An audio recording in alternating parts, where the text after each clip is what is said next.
Hey there YouTube, I'm Ikitsu, this is the Ikitsu Times. Welcome to my channel, welcome to a little bit of Sins of Solar Empire 2. So today we're talking about the Vulrak Penetrator, which is the late game siege unit for the Vasari faction, and it's a bit of a weird one compared to the others. So the Vulrak Penetrator has got the same sort of role as the Destro Crusader, which shares a similar kind of stat line to the old Destro Crusader, and it's got a similar sort of role as the Ogrov, but does things in a very different way from that one. The If I had to compare it to anything, I would say that the previous patch Destro Crusader is exactly what this is comparable to. So for stats, it's got a durability of only 330, so it's weaker than the others in terms of durability. It's got 880 shield points, 1,235 armor points, which is really, really strong, and 1,020 hull points. It's very armor forward for a Vasari ship compared to a tech ship, so it's quite nice that this is capable of shrugging off a lot of damage in that sort of way there. However, its total hit point pool is a little bit low for what it is. It's got one super heavy beam that only does 10 damage per second base with 1,000 pierce. So this is supposed to be used for for killing star bases, and it's got 1,000 pierce because that's what you need to do full damage against a star base without having it divided up there. But its base damage is quite low, making it a little bit awkward to use in a lot of ways here. We can also see show them the might this of is the the range of this Vasari. thing. Its range is tiny. This thing does need to be like right up so that it can use its cutting beam against an enemy there. It's kind of weird. Like if you compare that to say like a Tossrock Raider, it's kind of comparable to that. It's way less than a Ravastra Skirmisher. It's way less than any of your capitals. Like it's a very short range ship. I think that if I was to compare it to anything range wise, it's probably something like the Fighter Craft. If I could actually get in on one of those here. Ready to strike. I don't think we can actually. Yeah, the range on this is actually bigger. So yeah, this thing needs to get right up and close to its opponent there. The reason I would still say that this is comparable to the Destro Crusader is that unlike the Ogrov, the Destro and the Vulrak both just have to get into range of the enemy starbase to fire, and it doesn't really matter if you're like basically melee attacking the station or if you're just barely clipping it. It matters a little bit, but not a ton. Either way, you're getting shot at by the station, which means that you have to be able to survive getting shot at by a starbase, which could be very, very unpleasant to get shot by, depending on the upgrades that are on it. So the Vulrak penetrators are running straight up to the enemy there, and just beaming them with a relatively low damage weapon, and sort of relying on the fact that they're not getting negated by the durability of the starbase there. The fact that they're relatively fragile also means that that is not something that they can easily afford to do. So you do need quite a few of these. Now they do have 96 armor strength, which is very, very good, and their maximum speed is not that bad at 720, but it's still not great. So if you have enough of these in a mass, you can sort of run them up to a starbase and melt it down relatively quickly. There's some things that can make that a little bit better, but for the most part, you can't rely on just a small number of these like you can with the Ogrovs. And the Destro Crusaders are a little bit more durable overall against a wide variety of weapons, especially used by star bases, because they've got that 400 durability. They've got more hit points overall, but the Vulrak Penetrator, like, it's comparatively cheap. That's kind of where it is here. So the Vulrak Penetrator has a supply cost of 12. It's got 360 metal cost and 215 at crystal cost. This isn't too bad. You can actually get a relatively decent mass of these guys compared to the others, but the Destro Crusader does only cost 15, and it has like a 16 base damage value and more durability and everything like that, to the point where you can actually use the Destro Crusader to just fight capital ships. It's a lot harder to do that with the Vulrak, although they're still quite good at that if given the chance to. Now, what makes these things sort of capable of catching up a little bit, in a super, super late game, when you're at Tech 5, you can get the Berserker overcharge ability on these guys, and this basically gives you a ramping damage increase, increasing by 0.6% per second. The stack decay rate makes me think that this thing's a slightly strange ship as far as the way that goes, but it does seem to actually work correctly. I've never seen one actually get to 90 stacks, though. Basically, these things are capable of doing a little bit of damage and then increasing their maneuverability and damage and speed. Berserker Overcharge is kind of what you need to be able to a little bit more easily kill off enemy capital ships, especially ones that are trying to run away from you. But generally speaking, you can outrun a capital with these guys anyway, so it's not super necessary in that particular instance anyhow. And you can usually stay locked on with these guys against a capital ship as long as you sort of have some micro, or even without, most of the time you'll still be able to keep up and keep firing against them. Still, the ability to do that ramping damage does mean theoretically you eventually reach just under what a Destro Crusader is on a unit that's a decent amount cheaper. Keeping these guys alive long enough that they can do that is kind of the tricky part here. Yeah, I think that this is a fairly difficult to use unit. I don't often see Visari players reaching for this in their toolkit. And I think that it's one of those things that, like, you need to have a really specific situation before you ever want to pull these guys out of your hat there. Still, though, they are capable of tearing through a starbase faster than anything else in your arsenal if given that opportunity. For weapons, you're looking at the beams. These things upgrade very nicely for the Visari, up to 48%, same as with the wave guns there. Same as, a little bit better actually than Pulse, and way better than the missiles.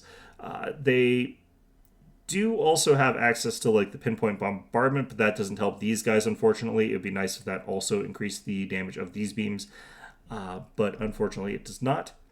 Now, for these guys, I do think that they're uniquely advantaged by having the regenerative properties. Now, obviously, they're going to want the base hull value ones because they are going to get focused down in a major fight, but the reintegration and stuff like that, these abilities are going to be quite strong for these guys if you manage to get the jump on a starbase or something like that. The reason is that starbases and the other defenses around a system tend to distribute their damage fairly evenly across the targets that they're firing at, rather than focusing 100% of their guns all on one guy. Now, you can get focused fire down if your opponent's paying attention and is microing all of their turrets, in which case these things can get focused fire down by just basic laser turrets or autocannon guns or pulse wave guns.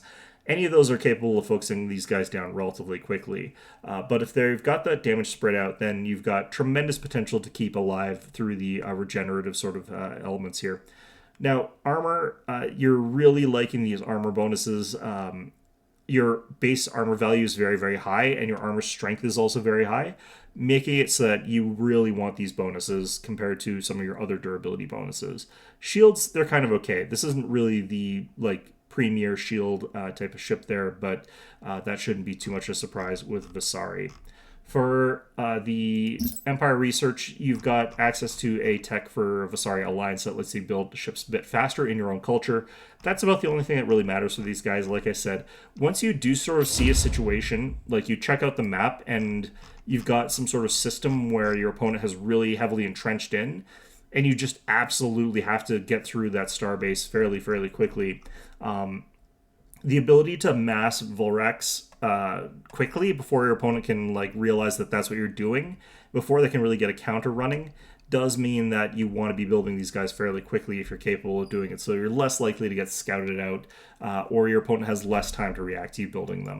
So I do think that build speed does help quite a bit with these guys. But other than that, you really do get a lot of benefits from the phase resonators. This is a later game unit, so we can generally expect to have higher phase resonance. And being able to have that so that these guys are capable of scooting across at plus 18% speed through multiple phase lanes, because they're able to hit the next phase lane while they still have resonance, and they're capable of getting that increased departure speed, makes it so that these guys are capable of getting onto that enemy starbase from that position a little bit faster before they're capable of reacting, because you are on a timer before they come up with a reaction against these, which is basically just having any kind of unit in position to deal with them. But mobility is quite nice for these guys. It also helps them when they jump into a system. Typically, they'll sort of be at the corner of the range of the enemy's defenses. And if that happens and they're taking all those shots there, being able to close the gap that much faster from that maximum speed boost does help quite a bit there. Now, combat, these guys are also uniquely benefited from combat, the combat tree. There's quite a few things that gain really interesting synergies from combat bonuses, but these guys get more benefit from the weapon reload because it triggers the Berserker overcharge faster, making it so that their damage scales up not only from the phase resonance and the increased attack speed bonus, but it also is increasing because it's giving you additional charges of your Berserker overcharge faster, getting you those percent bonuses a little bit quicker there. So yeah, I think that this is a unit that's kind of interesting. If you've only got a small number of them, if your opponent's really well entrenched, or if you're in a real fight, fleet to fleet, the Vulrak Penetrators can end up in a situation where they can get overwhelmed pretty easily. They don't trade efficiently into much of anything. And even in the situation that they're designed for, they run into a couple problems with the way that they're sort of designed. However, if you have enough of them that you don't mind taking some attrition, you're capable of ramping these guys up to full damage against a starbase, and they're hitting it as hard as they can. They're fairly cost effective once they've ramped up with Berserker Overcharge. A super, super late game unit for a rare fringe situation. I think the thing that most holds these guys back is the fact that by this sort of like super, super, super late game, to a certain extent, I think that you actually want capital ships more than you want to get something like Vulrak Penetrators. Now, if you look at the capital ships that you can sort of get access to, you're looking at probably the Volcorus Desolator as the thing that you're going to sort of compare it to.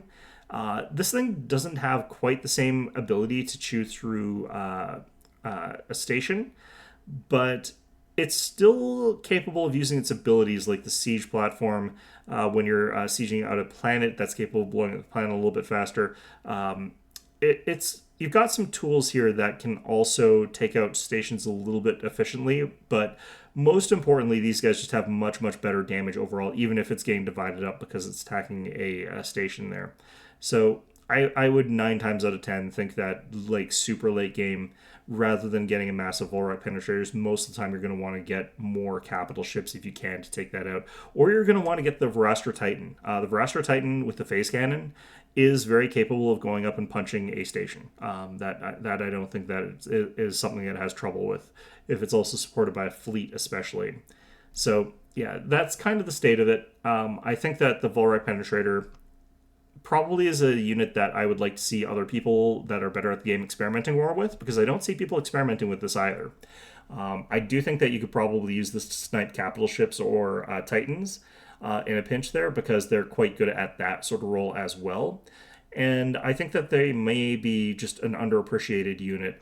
Because they've got such high armor value as well, I think that they can work well if you've got a whole bunch of Scarantras that are using the armor patch ability that increases their armor value and heals their armor. So that sort of effect with something that's got 96 base armor value, like having all the damage that's incoming to them, does really help them stay in the fight longer. So the fact that they're not very durable as a whole under normal circumstances can get mitigated somewhat by those carriers applying that patch to them.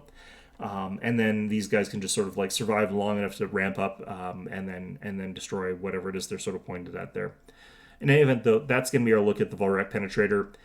It's a ship of many contradictions. It's meant for like sieging stuff, but it has to get in like punching range of it. It's supposed to be a really dangerous heavy damage dealer, but it's got low damage values. It's supposed to be really durable so that it can survive getting into those situations, but it's like actually more fragile than even the Advent version of the same thing. It's a weird ship, but it's also like the most numerous out of the three of them. Very, very strange.